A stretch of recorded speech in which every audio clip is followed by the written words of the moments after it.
Hello and welcome to the 18th session in our webinar series with the Alliance for Water Efficiency. WaterSense and AWE started the series in 2015. The goal is to reach different audiences that have a role in ensuring outdoor water efficiency, including landscape professionals, local governments, and water utilities. We've had 17 successful webinars to date, many of which highlighted how local governments and the outdoor industry are working together to reach consumers.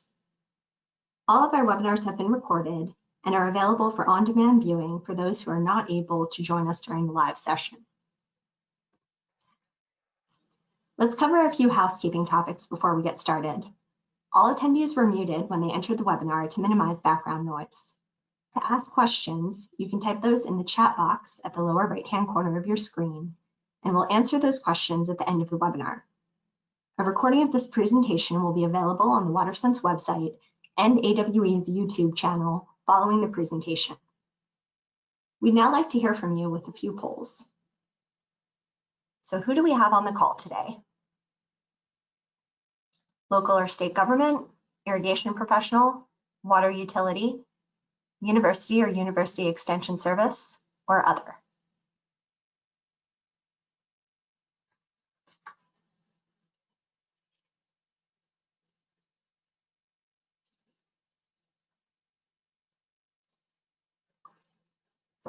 Great, so it looks like most of you are from water utilities, with several also from local or state governments. Thanks so much for filling that out.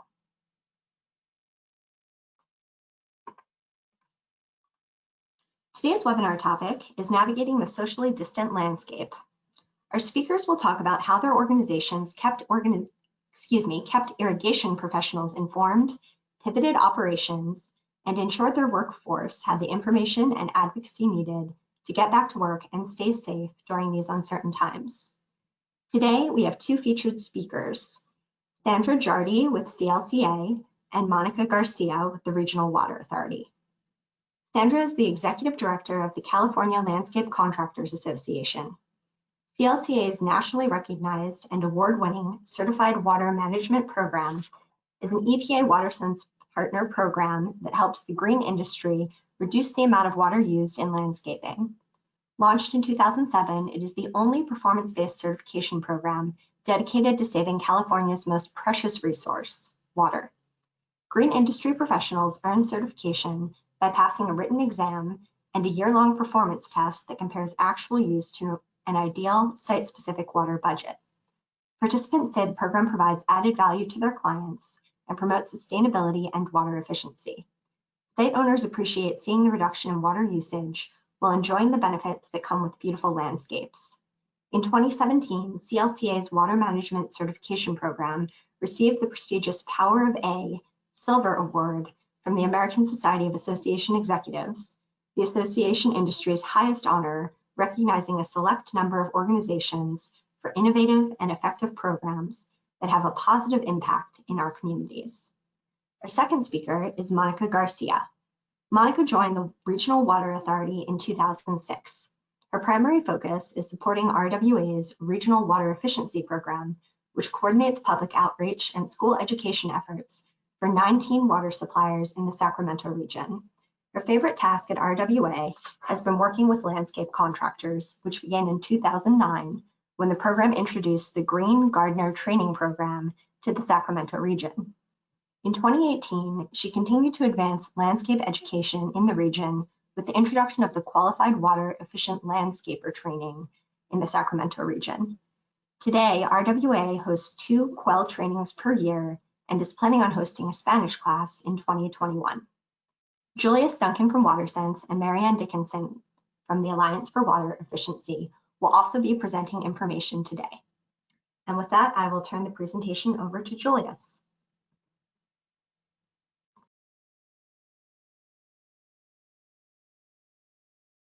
Thank you, and good afternoon, everyone. I'm Julius Duncan from the EPA WaterSense program, and I'll briefly go over some of the materials available on the WaterSense website.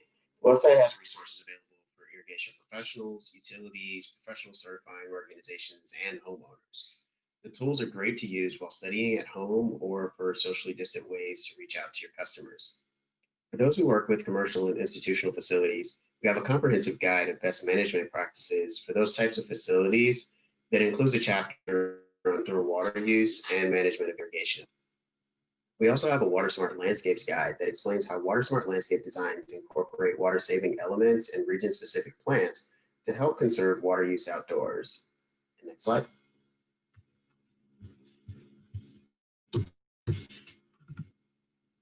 For irrigation professionals, we have the many reports for weather-based irrigation controllers and sprinkler bodies with liberal pressure regulation. These are technical resources that cover installation, maintenance, and best practices for the WaterSense labeled products. They can also be a handy resource for your customers that are interested in installing these products. Another resource we have for customers is the irrigation controller brochure.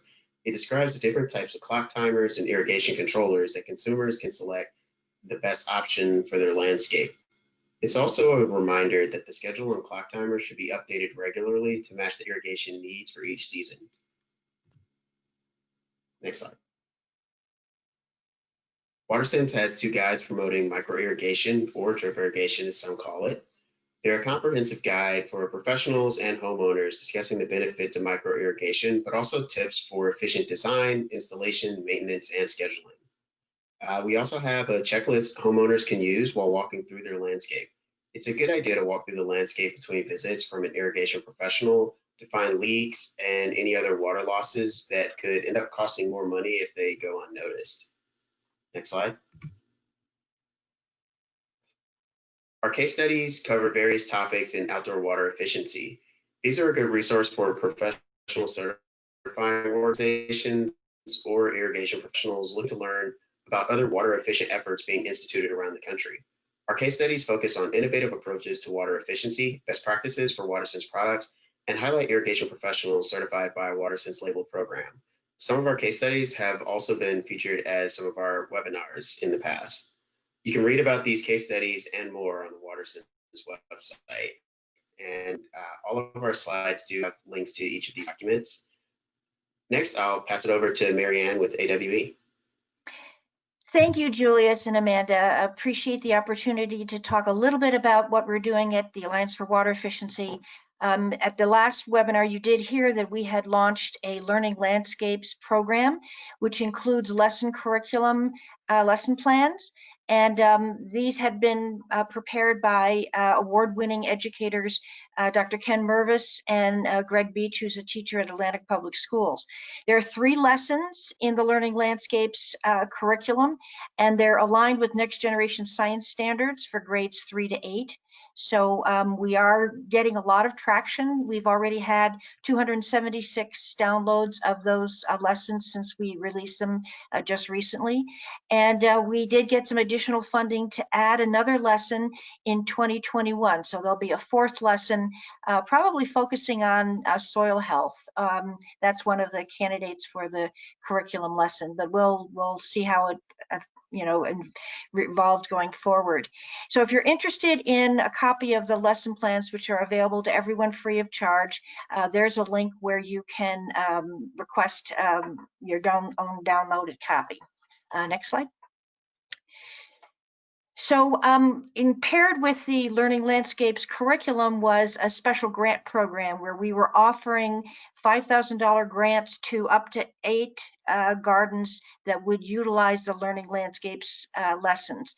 The whole program is funded by the Scotts Miracle-Gro Foundation and is aimed toward, talking about sustainable landscapes with a wide variety of educational stakeholders.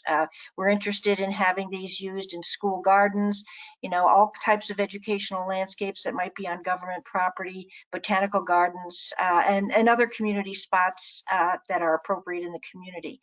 And the one stipulation that we had was that the funded project must incorporate at least one of the Learning Landscape lessons in the education program.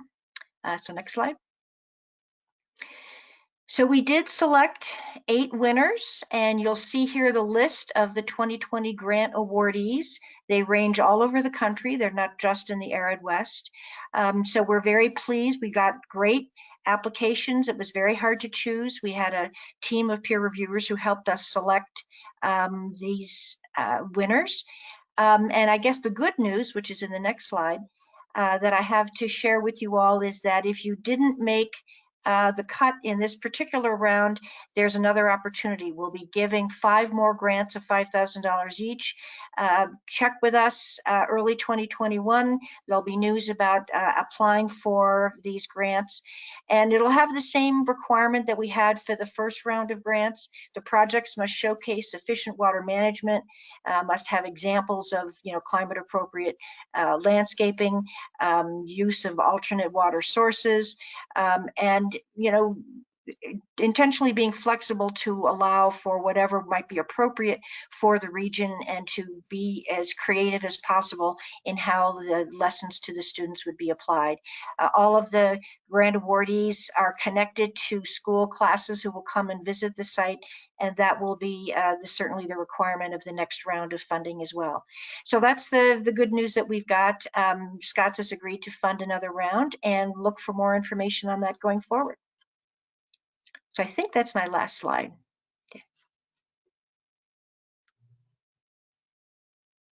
Great. Well, this is Sandra Jardy with the California Landscape Contractors Association. I have to say that program sounds really awesome, and I think I know what we're going to be sharing with some of our members later today to see if we have any community projects in California that want to get in on that program. I'm excited to be with you today to share what we ended up doing in the early days of COVID and then continuing on throughout the pandemic so that we could keep the irrigation professionals in our CLCA workforce informed and working during COVID. Next slide, please.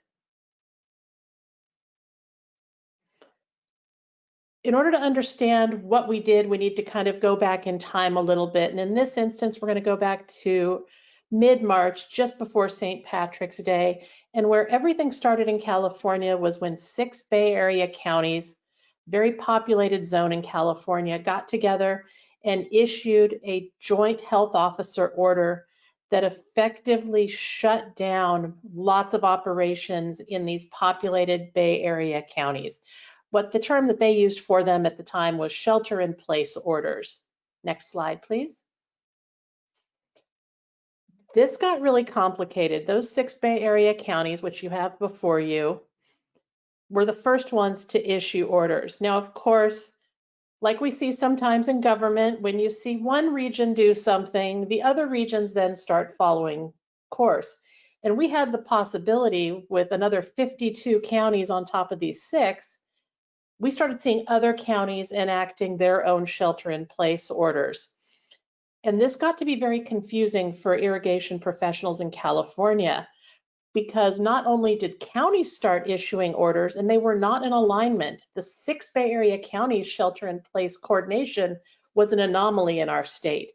Other counties like LA, Orange County, Riverside, Sacramento, San Diego, they started having their own orders. They weren't coordinated. They were all different.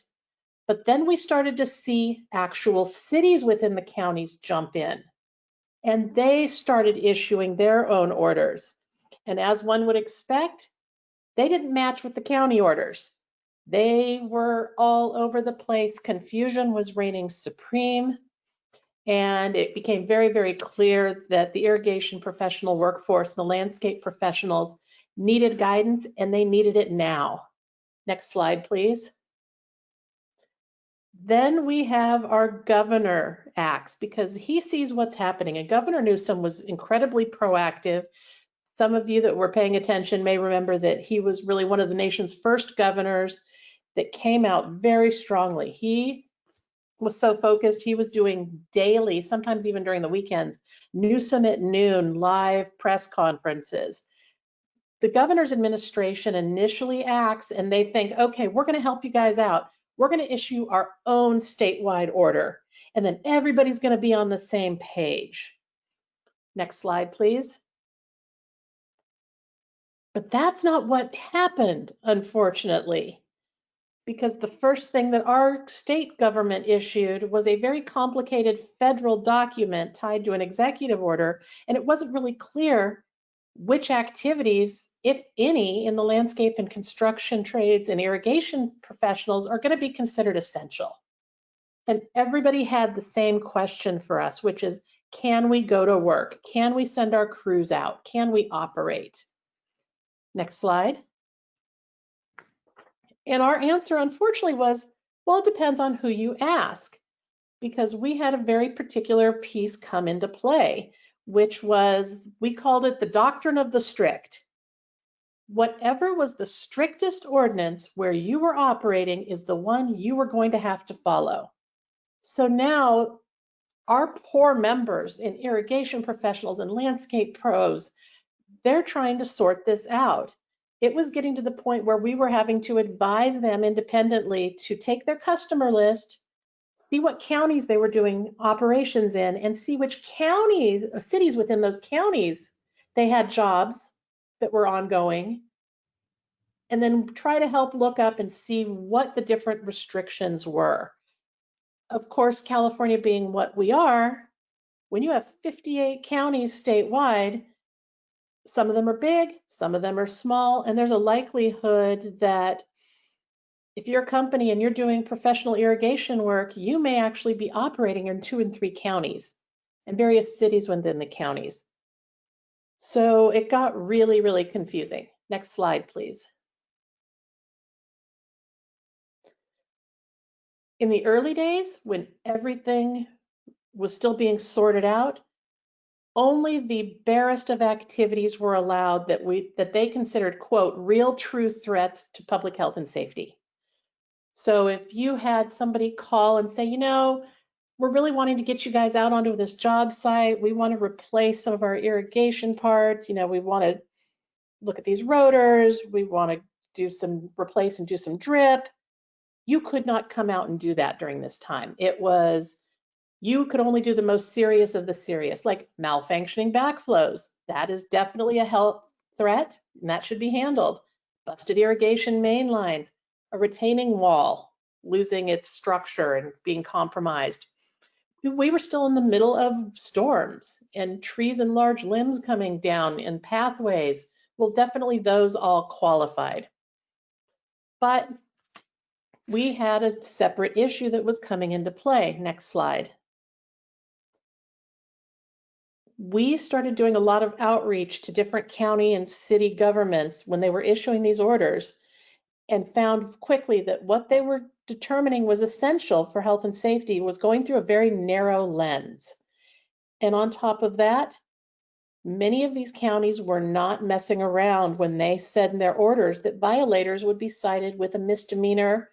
And in California, you can punish with a fine, imprisonment, or both. Here's why this mattered to us. Irrigation professionals work for licensed landscape contractors. If you have a license in our state, you get that license from state government, and there's a section in the Business and Professions Code where if you are convicted of a crime while doing your job in your profession, that there's the possibility that you could have your license revoked, period. Not suspended, but that something you worked so hard that allows you to do these projects would be taken from you for the rest of your professional career. That was very serious, because what we started seeing, next slide, is then we started getting calls from our members of landscapers and irrigation professionals having encounters with law enforcement. One of our members working out in Marin, which is a suburb of San Francisco near the wine country, they had 10 workers on a job, and a sheriff's deputy pulls up and says, you're not supposed to be working. This doesn't look essential to health and safety. You have 10 minutes to pack up and leave. If we see you again, or if you don't stop, we are going to cite you $1,000 per worker you have on this job. And it was really up to law enforcement how strict they were going to be, if they were going to give you a warning or not. And then we had it escalate because local governments were getting involved by actively encouraging residents in their communities to take photos or to call the 311 community hotlines in California, or to call the city offices and report violators. We saw this in Riverside County down in Southern California, upscale Bay Area communities like Atherton and Danville. So depending on where you lived, it was very, very serious, and your activities were incredibly limited. Next slide. So we started giving advice, started sending out county health department websites, teaching our members how to read the order, trying to see, well, is it only for a certain period of time? What are their exclusions that your individual projects could qualify for? Next slide. On the same instance, people were saying, well, GCLCA, thanks for the heads up on how to read, but what else can we be doing on this? And what we started doing from our state office is going full bore. We were working with the licensing board to see if they were going to get involved, working to get updates out to our members and to our landscape professionals and our irrigation professionals as quickly as we could.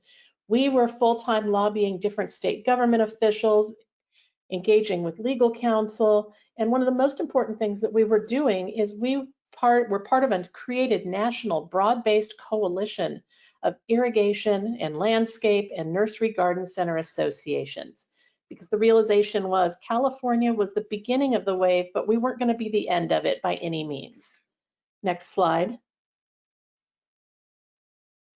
This is critical then, and it's still critical now, because as we're looking at these reports of a new wave that may be coming in the wintertime, we don't know what's going to happen. If you need to advocate, if you do not have an association that helps do this for you, this list was who we actively reached out to, and it was incredibly helpful. We started working with our state government, not just our governor, but the health department, the Office of the Small Business Advocate in our state. You probably have something similar. Our contractor state license board. Our main question for the license board was, if somebody is cited, are you going to try to yank their license over this? Try to lay the groundwork for as sympathetic a reception as we could get should anybody actually have a misdemeanor on this and get that forwarded to the license board. That was critical for us. We had people that wanted to self-advocate because they had their own connections in their communities. So we developed their advocacy materials. All the while, we're talking with our legal counsel and then trying to amplify the information distribution through our network of our local chapters and continuing work with our network of associations throughout the country and Canada. Next slide, please.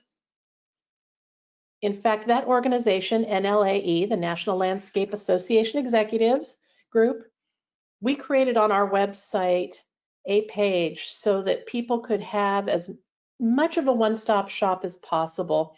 I know that they are updating this information periodically as they get new information, but you could click on a state or a province and find out what's happening, not just in whether you can work, but what's also happening if there's supply chain issues. Because wanting to work is one thing, not having the supply chain there for you so you can get the materials and ingredients for your job sites is another thing altogether. Next slide, please. So a lot of our work was information, outreach, and updates that was delivered through a number of platforms. Social media, phone calls, webinars, e-blasts, other types of like Zoom live meetings. Those were all critical. The biggest piece was developing consistent communications and information, and then establishing a one-stop page on our website that was continually updated as we learned more. Because, next slide, the essential information covered a lot of things. It not only covered, gee, could you work in a particular area, under what conditions? It was giving advice to members who had really unique issues, but then it was also making sure that these businesses and our irrigation businesses could continue to just exist. And that meant making sure they knew about government programs and loans, getting them human resources information if they had to make changes to their workforce, you know, safety operations during COVID-19. And one of the biggest pieces that we put together to address the right to work and if you could work, next slide, was what we ended up calling the guidance packet. What we found, and we did a lot of work and a lot of investment, is Governor, after about a week and a half, amended his executive order. A lot of it was based on the advocacy we did, And great news, through most of California, but not all, irrigation professionals and landscape professionals could go back to work. But we wanted to make sure, because confusion reigned supreme, everything was still local, you still had that doctrine of the strict, whatever was strictest, we decided and sent out to our members, next slide please, this packet that they could use. And you see a photo of it here. That first part where you say insert your letterhead, put this letter on company letterhead, and at a minimum it should say blah, blah, blah. That was not to lobby government officials. This was a packet that they could give to every worker that was on their teams, every irrigation professional. We said give one to every worker that goes out on jobs, put one in every vehicle that you have for your company. And the cover letter essentially said that if this is being given to you, it's because you've stopped and asked if we can appropriately work on the work that we're doing. Yes, we can. Here's a copy of the governor's order. Here's a copy of the information from his Office of the Small Business Advocate saying that we're allowed to do this work. Here's the essential critical workers document. Here is a 2-page legal opinion from CLCA's attorney outlining why we can work. And we encouraged people to put that together. We gave them the template. We tried to make it as easy as possible. And on that letter, it said, if you have any questions, please reach out to this person at our company, at this phone number, at this email. This was done very intentionally. You can see a copy on our CLCA website and our COVID page if you like.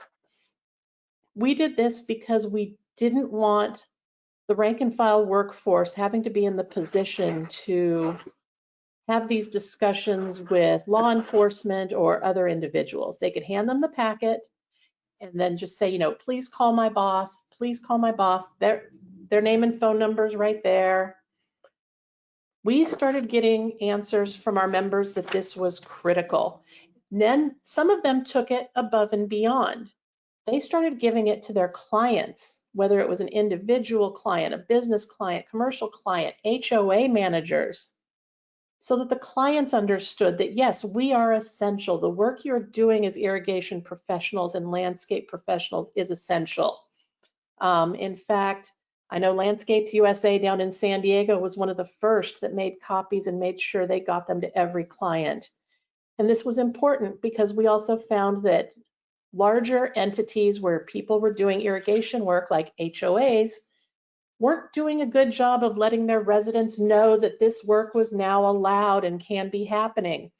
Unfortunately, for some of our members, this led to some conversations with law enforcement. As a resident would call, the police would arrive, the conversation would ensue, and then the HOA manager would get on the phone and go, oh yeah, we forgot to tell you. So again, this was very critical to getting the workforce back to work in a way that people knew was okay.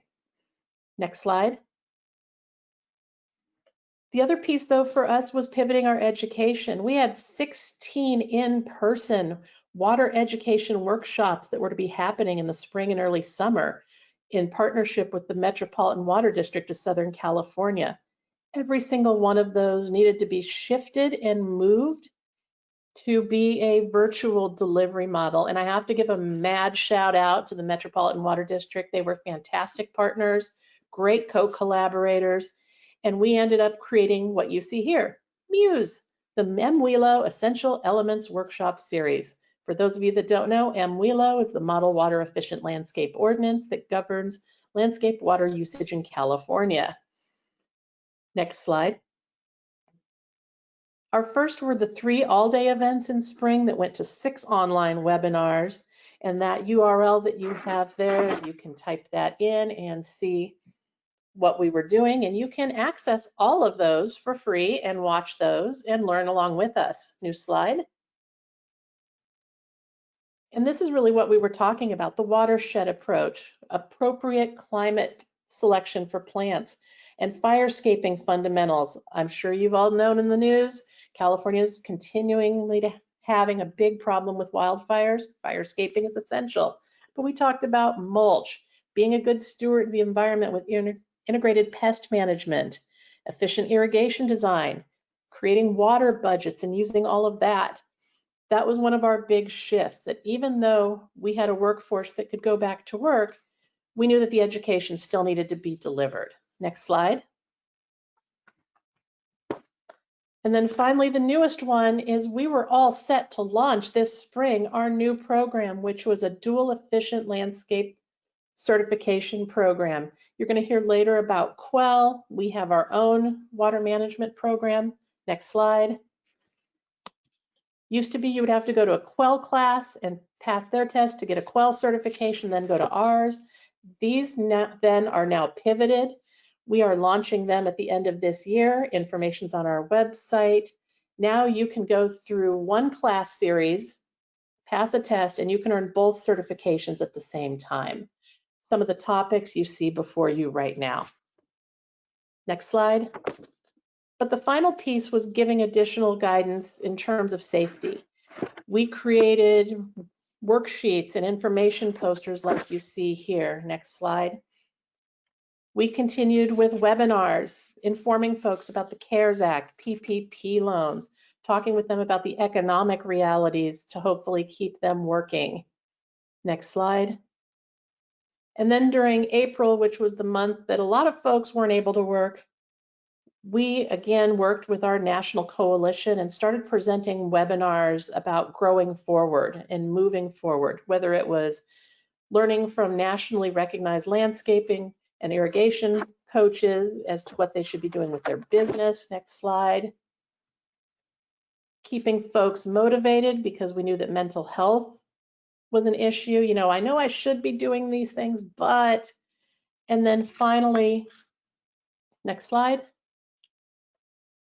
Our final part in the series. All of those were recorded and archived and are also available on our COVID page. In case you're curious about wisdom and practical advice they were giving about how to deal with COVID. Last slide, please. So finally, our conclusion is this isn't over. Our work isn't over. We had a lot of front-loaded pieces to get folks back to be recognized as the essential workers that you are. But it was, for us, it was strong advocacy at the state and local level, working to simplify those confusing government, local, and statewide orders, providing resources across the board, not just educational, but legal and operational, getting those guidance packets and advisories, pivoting to distance and virtual learning opportunities so folks could continue to be the professionals and expand their professional development, but while still maintaining a commitment to giving consistent flow of news and updates through different communications channels, as many as we could do, and then continually vigilantly monitoring for new orders and alerts and status changes. In fact, we have a person on staff that is the first thing they do every day still. So for us, that's kind of how we shifted and pivoted to keep people learning, working, and progressing during COVID. Thank you so much.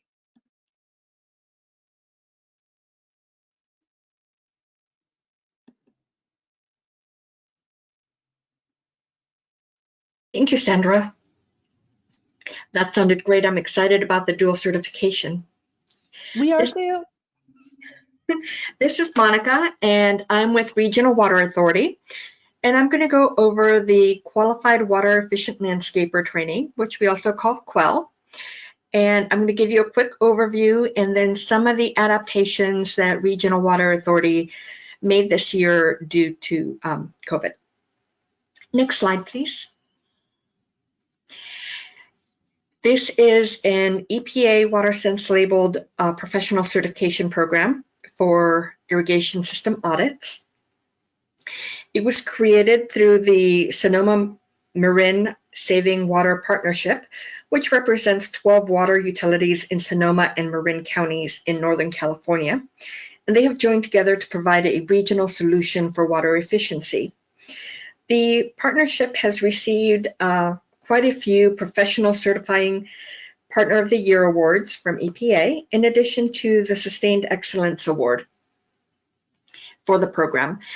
Next slide, please. The Quail Certified Professional needs to attend class, pass the Quail exam with a 75% pass rate, complete an irrigation audit, and to maintain their certification, they need 2 hours of CEUs each calendar year. Next slide, please. As of right now, there's about 1,400 Quail Certified Professionals in the Western states, as you can see in the map. Next slide, please. And a little bit about Regional Water Authority. We serve as a professional certifying organization for Quail. RWA is the regional coordinating agency. We serve 20 water agencies, which equates to about 2 million people. And we're in the Sacramento, El Dorado, and Placer counties. And we also serve the cities of West Sacramento and Yuba City. Next slide, please. In a normal year, we have 2 trainings per year, and we cap our attendance at about 30 students per training. We meet about once a day for 4 weeks, 1 day a week for 4 weeks. I usually start outreach about 3 months in advance. And our instructors are Lori Palmquist and Rob Littlepage. And Lori's an irrigation designer, consultant, and educator, and a landscape contractor. She teaches irrigation for Quail, for Bay Friendly, for Master Gardeners, for the Green Gardener trainings, and she regularly speaks at college landscape, architecture, and horticulture classes. And Rob Littlepage is a landscape architect licensed in California, and he's a former instructor of irrigation and landscape design at Sierra College. And he brings a very fun energy and humor to his courses. So they're very pivotal in our training. They're great instructors. Next slide, please. We had a class scheduled in April that we had to cancel, and our next class was scheduled for October.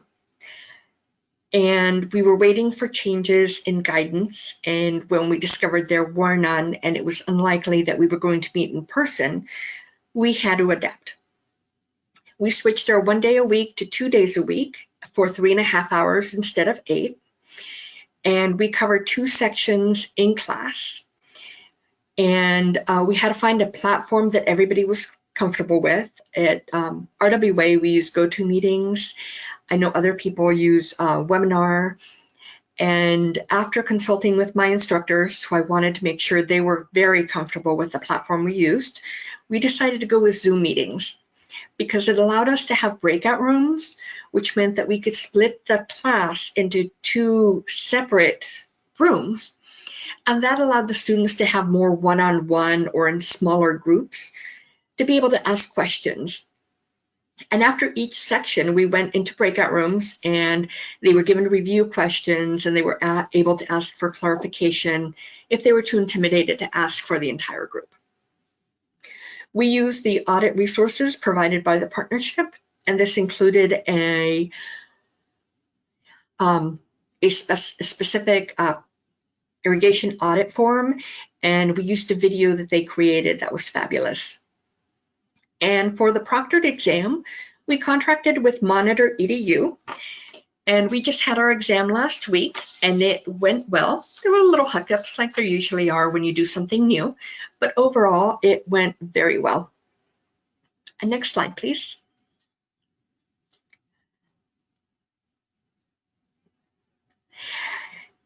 And kind of how it went, our Zoom format really worked. The questions that were asked via the chat feature were monitored by one of the instructors and myself. And I was able to interrupt the class and ask the question of the instructors. That way the students wouldn't interrupt the class and the students could ask questions at any time. The instructors were great. They always bring hands-on components to a class, and that's controllers or pipes or different sprinkler heads. And they were able to bring that feeling and the same experience to the students via Zoom, and that was fantastic. In addition, we had, this is kind of nice because one of our instructors was in the Bay Area and our other instructor was in the foothills. And they monitored, they were online and ready to take over for each other in case there was any hiccups, especially with our instructor in the foothills when there were fires and the power was going to go out. So it was very nice to have them work together and have that kind of backup. And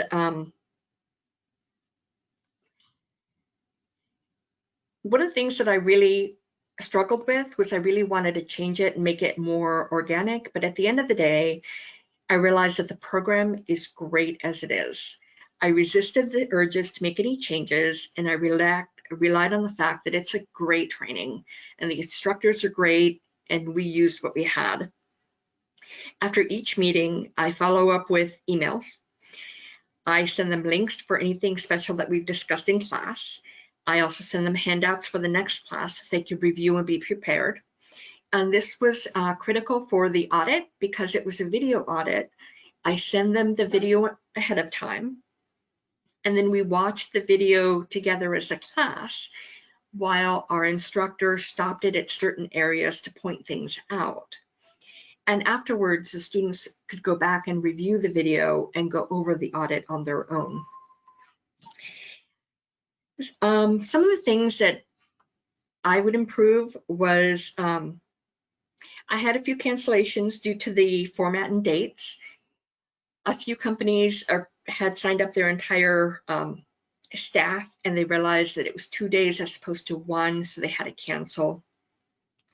And then I had some students who were not comfortable with the online format, and I have them on the waiting list for when we can go back to an in-class format. And if we can go to the next slide, please. I usually start outreach pretty early. I contact everybody on our wait list. For every class that we've had so far, we've had about 30 people on the waiting list. So that's quite a few people. I also reach out to the water efficiency program coordinators and staff, and any water efficiency program contacts that we have, other agencies, master gardeners, and I also maintain a list of parks and rec staff, and I also send them the information on the Quail class, in addition to a list of landscape companies in the region that I've compiled, and I send them information to the class. In addition to any previous attendee, if they really love the class, I really encourage them to tell their colleagues or their friends about the class. And right now, we just finished the class and it went very well. And one of the next steps is I've already scheduled my next class for March, and we're going to maintain the same format on Zoom. But this year, I'm going to start sending out outreach much earlier in advance and directly contacting some of the landscape companies to see if the format is still working for them. And that is the presentation. If you go to the next slide, please.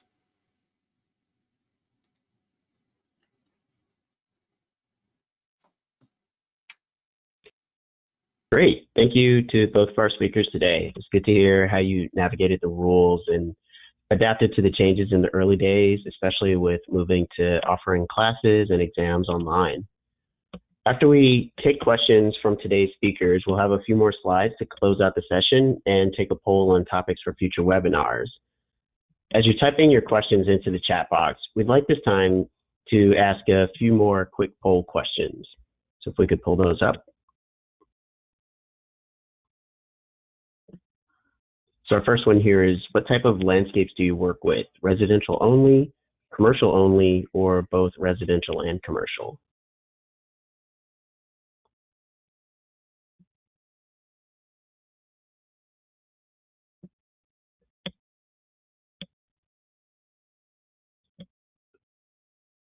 All right, and it looks like the majority of people work primarily with both residential and commercial landscapes.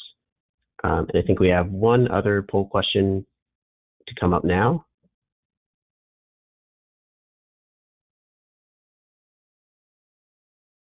Yes, do you need to note your attendance? We can send proof of attendance to anyone who was logged in for at least 30 minutes.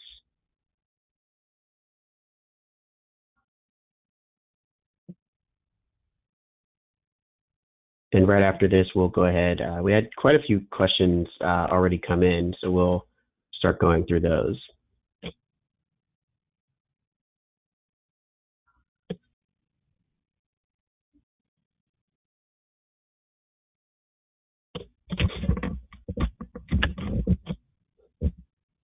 Okay, thanks, Julius. I'll start to read some of the questions that we received that have been typed in. This first question is for Sandra. So this is, what do you find to be the most effective method of outreach for California landscapers, such as email, phone, text, or letters? I'm not sure if any local landscapers are CLCA members, and we find it hard to reach them. You're absolutely right. The challenge in communication is big. We have not found the secret sauce. We don't have a magic, wand that I can wave. So that's why for us, using so many different vehicles was important. For us, our members are licensed landscape contractors. There's a significant portion of the workforce that are the smaller mom and pop operators that just do mostly residential small projects and maintenance. We don't have contact information for them, which was why we defaulted to making sure that we were putting out the information via something that was immediately accessible with no barrier to entry. For us, that was our Facebook page, and we got a ton of engagement from non-members on that site, especially during the first 2 to 3 weeks of the pandemic. Also creating that website page on our website. It's not behind a member login wall, but one that was continually accessible was also critically important to us. But I feel your pain. We desperately wish that there was some sort of bat signal or universal notification that we could send out to everybody in the industry. But for right now, it's just kind of looking at these tools and doing the best that we can.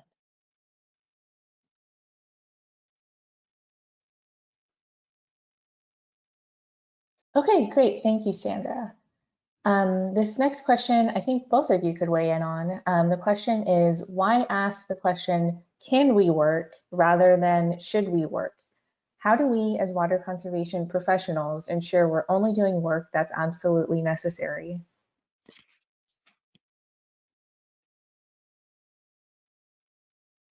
This is Sandra. I will take that. That's really, I think, more of something that CLCA, would have a conversation with the members about. That's something that came up, especially during, I would say, the first 2 months of the pandemic, of just because we can go out and work, should we be putting 2, 3, 4 people in a vehicle and going out to work? And ultimately, that's a decision that each company would need to make on their own in relation to their particular circumstances, their workforce, their client base, and what's happening in their own communities. When you have a state like California that's over 163,000 square miles, that's a lot of different variables and different situations depending on where you live and work. So really those kind of conversations I know were taking place at companies. I had various owners and operators talking to me about them, but ultimately it's mostly a company by company decision.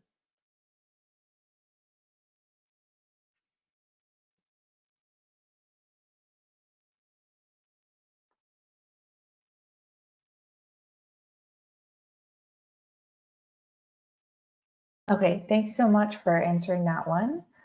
The next question we have is, if someone is already Quail certified, can they get the CLCA qualification by simply paying the CLCA fee? No, unfortunately, no. I wish it was that easy. You still have to go through our curriculum and pass our exam. Now with this new dual certification, the exam is combined, and by successfully passing it, you would earn both. And remember, the kind of the difference with the CLCA program, and it was noted during the intro, is ours is performance-based. Part of maintaining that certification once you gain it by passing our exam is by enrolling a landscape site into our software program, setting your water budget, and then reporting each month on how that site did on gallons of water used versus gallons of water budgeted. That continual performance-based work is what helps keep your certification active once you get it with our program.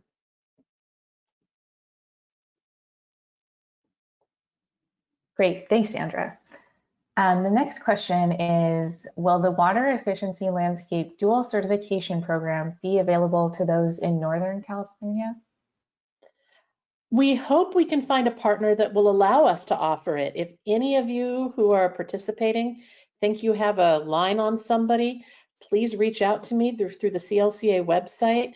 Right now, we're able to do this dual certification through the forward thinking and innovative partnership with the Metropolitan Water District of Southern California. But again, our dream would be to find support dollars that would allow us to take this statewide because it's needed and it's critical.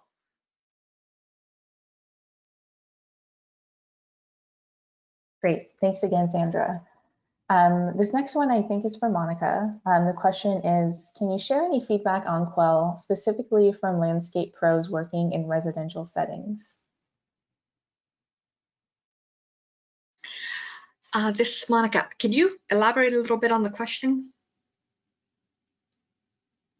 Yes, Ed Hooper, if you have a chance, maybe type in a little bit more, or if you want to raise your hand, we can also unmute you if you'd like to speak on the line.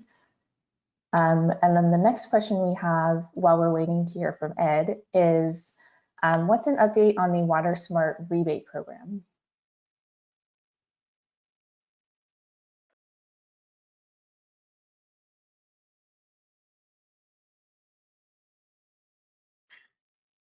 Was that a question for me as well?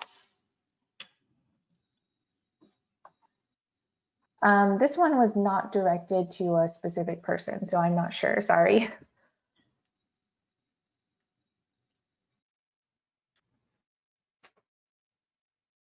I'll take a swipe at it. This is Sandra with CLCA. I'll take it more in the view of various rebate programs, whether it be for upgrading irrigation equipment, whether it be for upgrading landscapes, rebates that sometimes are offered. For us, when we look at all these programs, we look at them statewide, we look at them locally, we look at them regionally. So our best advice that we always give to everybody is none of these funds are evergreen. If you think you need them, apply. If you're not sure if you qualify, check the websites and then apply. You always want to be at the front of the line, not the back of the line, because money does run out. And again, it never hurts. Check your city and county websites, check with your water suppliers, check with your regional water districts, and just continually check back probably once every quarter, see if new funds are released and you qualify. This is Monica. I agree with Sandra. Here in the Sacramento area, the rebate programs will change depending upon the budgets. So if you think you're going to have a large project, it's always best to reach out to the water coordinator for the water agency and see if maybe they have something coming up, or if they have a program that they're thinking about implementing, or if they have funds available. It's always best to reach out and find out before you start a project. Okay, awesome. Thank you both. So that was all the time we had for questions right now. We can move on with the last few slides. And for anyone who submitted a question that we didn't have time to answer during the call today, we'll follow up with you at a later date.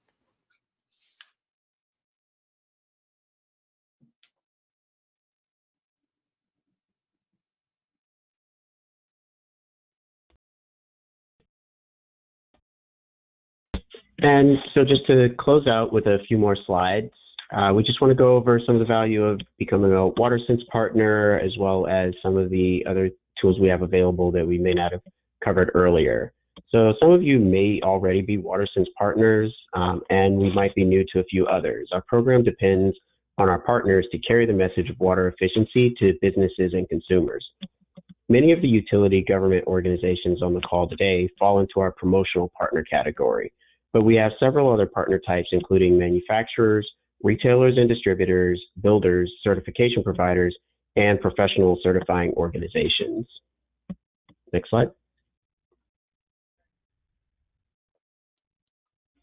I want to encourage you to become a WaterSense partner. After all, it's free.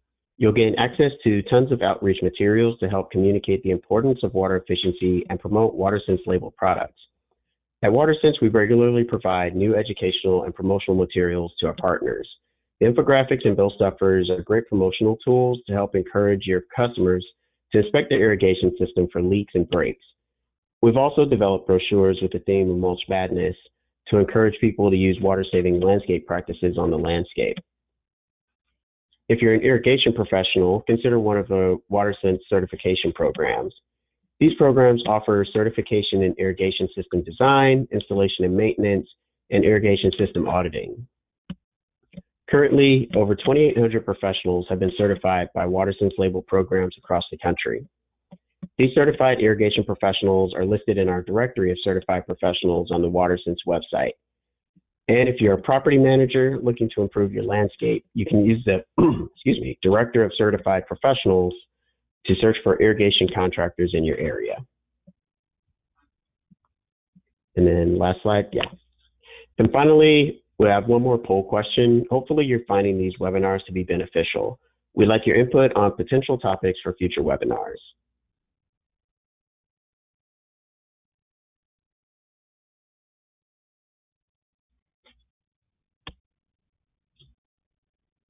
And the options we have here are water budgeting for commercial landscapes, benefits of native plants in the landscape, golf course turf to xeriscape landscape transformation, plant responsive drip irrigation, and rainwater collection and alternative sources for irrigation. And we do have this as a multiple select, so you can choose more than one. And if there's a topic you're interested in that you don't see here, you can write that in the chat or questions box, and we'll note that down as well.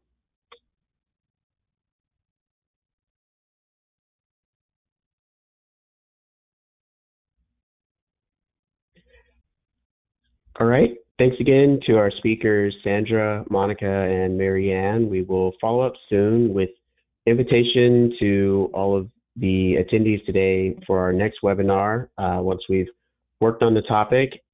So I want to say to everyone, thanks a lot for attending. Have a great day, and we will see you next time. Goodbye. Thank you.